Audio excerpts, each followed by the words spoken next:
friends, welcome to Madrasanithaskitchen. Crispy fried chicken ஒரு spicy sauceல mix பண்ணி ஹாட்டா ஒரு ஸ்டார்ட்டரா சாப்பிட்றதுதாங்க இந்த டிராகன் சிக்கன். இது ஃப்ரைட் ரைஸ்க்கும் நூடுல்ஸ்க்கும் கூட ஒரு சைட் டிஷ்ஷா கூட நம்ம சாப்பிடலாம். இது ஒரு இண்டோ-சைனீஸ் ரெசிபி, ரொம்ப சூப்பர் டேஸ்டா இருக்கும். வாங்க எப்படி செய்யுதுன்னு பார்க்கலாம். ஃபர்ஸ்ட் இந்த டிஷ்க்கு ஒரு 250 கிராம் போன்லெஸ் சிக்கன் வாங்கிக்கோங்க. சிக்கனை வாங்கிட்டு ஸ்லைஸா நீட்டமா நறுக்கிக்கோங்க. இந்த மாதிரி நீட்டமா ஸ்லைஸா நறுக்கி வச்சுக்கணும். இப்போ ஒரு பவுல்ல 3 டேபிள் ஸ்பூன் மைதா மாவு சேர்த்துக்கோங்க. அப்புறம் 2 teaspoon cornflour, 1/2 teaspoon baking powder, 1/2 teaspoon உப்பு, அப்புறம் 1 டீஸ்பூன் ஒயிட் பெப்பர் பவுடர். ஒரு முட்டையை அப்படியே உடைச்சி சேர்த்துக்கோங்க. சேர்த்துக்கிட்ட அப்புறம் நல்லா மிக்ஸ் பண்ணுங்க. ஃபுல்லா நல்லா மிக்ஸ் பண்ணிக்கோங்க அந்த மாவு முட்டையோட சேர்த்து. இப்போ இதுல ஒரு 3 டேபிள் ஸ்பூன் குளிர்ந்த தண்ணீர் சேர்த்துக்கோங்க. சேர்த்துட்டு ஒரு மாவு பதத்துக்கு நல்லா மிக்ஸ் பண்ணி வச்சுக்கோங்க. அப்புறம் ஒரு பவுல்ல சிக்கன் எடுத்துட்டு நம்ம கரைச்சி வச்சிருந்த மாவை இந்த சிக்கனோட சேர்த்து நல்லா மிக்ஸ் பண்ணலாம். அந்த சிக்கன்ல எல்லா இடத்துலயுமே அந்த மாவு படுற மாதிரி நல்லா மிக்ஸ் பண்ணுங்க. இப்போ இதை க்ளோஸ் பண்ணி ஒரு 15 மினிட்ஸ் நல்லா ஊற வச்சுக்கலாம். இப்போ ஒரு பேன்ல நம்ம தேவையான அளவு எண்ணெய் ஊத்திக்கலாம். எண்ணெய் நல்லா சூடாயிட்ட அப்புறம் சிக்கன் பீஸை ஒன்னா மெதுவா ஆட் பண்ணிக்கலாம். கொஞ்சம் தள்ளி தள்ளி ஆட் பண்ணிக்கோங்க, ஏன்னா ஒட்டக்கூடாது. அதனால தள்ளி தள்ளி மெதுவா ஆட் பண்ணிக்கோங்க. இப்போ ஒரு 5 நிமிஷம் நம்ம ஒரு மீடியம் ஃப்ளேம்ல இந்த சிக்கன் எல்லாம் நல்லா ஃப்ரை பண்ணலாம்.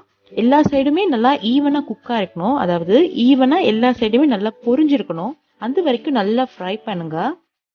ஒரு பாயிண்ட்ல உங்களுக்கே அது நல்லா கலர் மாறுறது தெரிய வரும். ஒரு லைட் கோல்டன் கலர்ல அந்த சிக்கன் மாறும். அதுதான் கரெக்டான ஸ்டேஜ். அப்போ நீங்க இந்த எண்ணெயில இருந்து சிக்கனை வடிகட்டி ஒரு பிளேட்ல நம்ம டிரான்ஸ்ஃபர் பண்ணி வச்சுக்கலாம். இப்போ ஒரு பேன்ல 2 டேபிள் ஸ்பூன் ஆயில் சேர்த்துக்கலாம். அப்புறம் இதுல முந்திரி பருப்பு சேர்த்துக்கலாம். முந்திரி பருப்பு மட்டும் ஒரு 2ஆ உடைச்சு சேர்த்துக்கோங்க. சேர்த்துக்கிட்டு ஒரு 1 நிமிஷம் நல்லா ஃப்ரை பண்ணலாம் இந்த எண்ணெயில. இஞ்சி சின்ன சின்னதா நறுக்கி ஒரு 1 டேபிள் ஸ்பூன் சேர்த்துக்கலாம். சேர்த்துக்கிட்டு நல்லா வதக்குங்க ஒரு நிமிஷம். ஒரு 4 பல்லு பூண்டையும் சின்ன சின்னதா நறுக்கி வச்சிருக்கேன், அதையும் சேர்த்துக்கலாம். இதையும் ஒரு 1 நிமிஷம் நல்லா வதக்குங்க. ஒரு 4 காஞ்ச மிளகாவை இந்த மாதிரி பீஸா கட் பண்ணி சேர்த்துக்கோங்க. சேர்த்துக்கிட்டு நல்லா வதக்கிக்கோங்க. ஒரு வெங்காயத்தை கொஞ்சம் பெரிய சைஸா நறுக்கி வச்சிருக்கேன், அதை சேர்த்துக்கலாம். சேர்த்துக்கிட்டு நல்லா மிக்ஸ் பண்ணுங்க. வெங்காயம் மட்டும் ஒரு 2 நிமிஷம் நல்லா வதக்கலாம் இதுல. அப்புறம் ஒரு கப்புக்கு நம்ம குடமிளகாவை சேர்த்துக்கலாம். நான் நீட்டமா கட் பண்ணிருக்கேன், நீட்டமாவே நீங்களே கட் பண்ணி அதையும் சேர்த்துட்டு நல்லா வதக்குங்க. இப்போ அதுல 2 teaspoon soya sauce, 1 table spoon red chilli sauce, அப்புறம் 1 டேபிள் ஸ்பூன் டொமேட்டோ கெச்சப், இந்த 3 சாஸும் சேர்த்துட்டு ஒரு 2 நிமிஷம் நல்லா மிக்ஸ் பண்ணுங்க. இப்போ இதுல 1 டீஸ்பூன் உப்பு சேர்த்துக்கலாம்.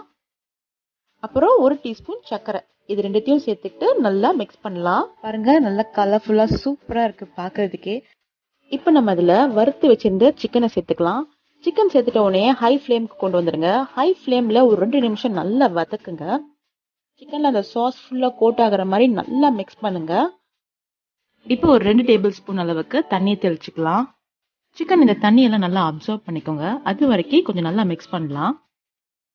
மிக்ஸ் பண்ணிட்டு 1 டீஸ்பூன் அளவுக்கு ஒயிட் பெப்பரை அப்படியே தூவி விடுங்க. கடைசியா இறக்குறதுக்கு முன்னாடி ஸ்ப்ரிங் ஆனியன் கிரீனை சின்ன சின்னதா நறுக்கி வச்சிருக்கேன், அதை சேர்த்துட்டு இறக்கிடலாம்.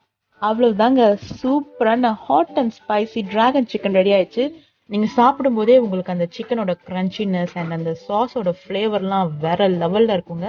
கண்டிப்பா இதெல்லாம் ட்ரை பண்ணி பாருங்க. உங்களுக்கு ஏதாவது டவுட் இருந்தா கமெண்ட் பாக்ஸ்ல கேளுங்க, நான் உங்களுக்கு கிளாரிஃபை பண்றேன். Thank you so much.